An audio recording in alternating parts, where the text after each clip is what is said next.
Superintendent said to me that that they had a number of different great programs going on, that they were bringing kids back in this week, and I said I wanted to go visit schools on the first day of school, and it was just the superintendent's invitation to say let's go to Caroline County, let's go to Denton, and we can go see a high school, a middle school, and an elementary school. So it was really neat to see the kids at various ages and see some of the things. I was expecting to see kids that were struggling more than they were. They were so excited to be back.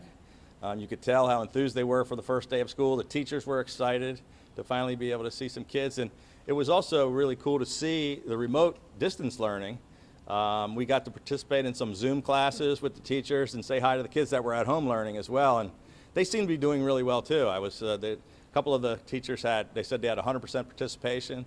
The kids were smiling and giving the thumbs up and using their reaction buttons on Zoom to give thumbs up. So they're learning quite a bit. And I know it's not quite the same as being back in the schools, but I know they're doing an incredible job trying to reach all the kids every way they can in a safe way. Some of your thoughts, Dr. Salmon, I mean, Yeah.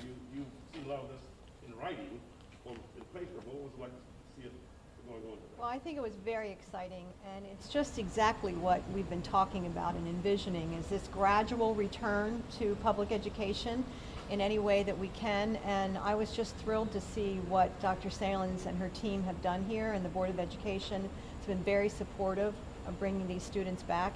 And I think today the governor got to see what what we hope is going to be possible in many other school systems in the coming days and weeks.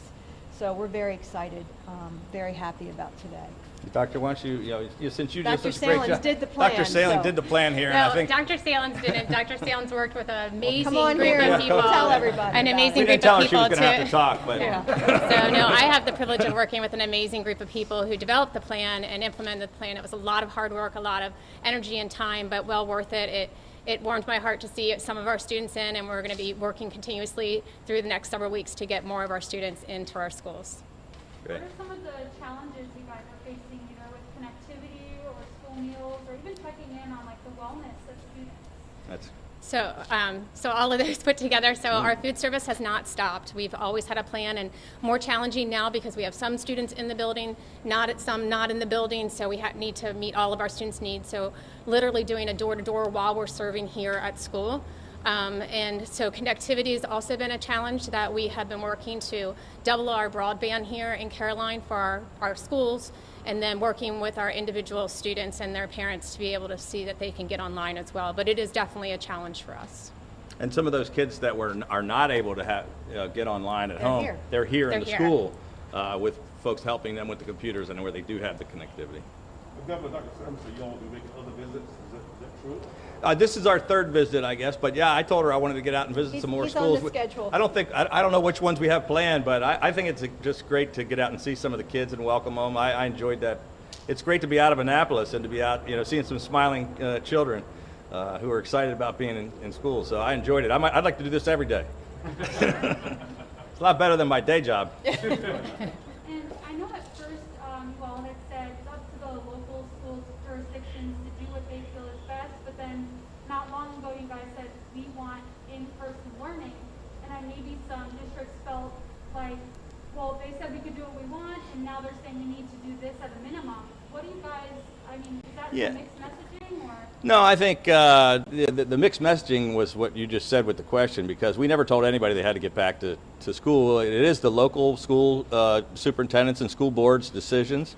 They're the duly appointed or elected school boards that have the authority.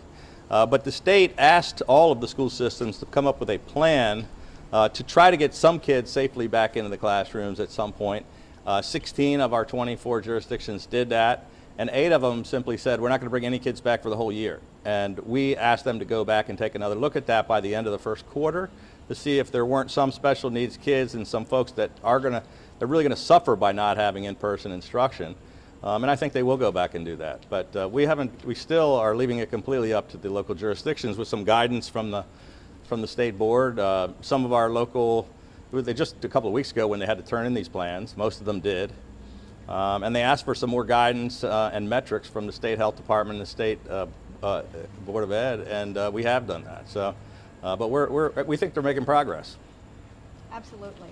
very encouraged by the rallying around that whole idea. Great. I'll say, usually somebody says last question. I'll say last question. All right, anything? Will the state be keeping track of any possible cases, from students and teachers? Yeah, absolutely. So maybe I'll let Well, Dr. that's part of Salmon the- address It's part that. of the health department's responsibility in each of the local school systems. The superintendents will work closely with their health officers, and they all have protocols that are specified in the health metrics for what to do during that time.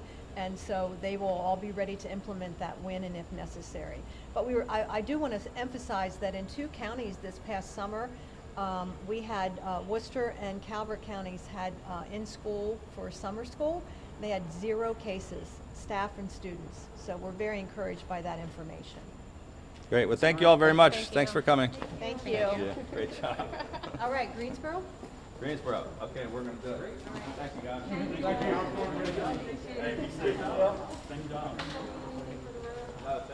Thanks for offering snacks. For